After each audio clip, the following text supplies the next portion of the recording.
equals does your device need fixing? We offer a free diagnosis. We pick up and deliver right to your door, no calls or travel needed. We send you a quote before repairing, and only go ahead if you approve it. Easy, transparent, and professional. Link in description. To start, ensure you have the right tools. You'll need a screwdriver and a clean cloth. First, power off your device and unplug it.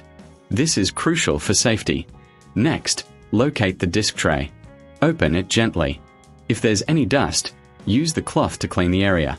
A clean surface ensures better performance. Now, take your disk. Check for scratches or dirt. If it's dirty, clean it with a soft cloth, wiping from the center outwards. Place the disk in the tray, ensuring it's aligned properly. You should hear a click when it's in place. Close the tray slowly. Power on your device and check if it reads the disk. If you encounter issues, consider a professional diagnosis without obligation. Remember, we offer pickup and delivery at your home, so no calls, no travel. If repairs are needed, you'll receive a quote before repair. This way, you know exactly what to expect. Regular maintenance can prevent future problems, so keep your device clean and check it often.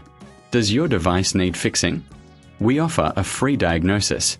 We pick up and deliver right to your door, no calls or travel needed. We send you a quote before repairing, and only go ahead if you approve it. Easy, transparent, and professional. Link in description.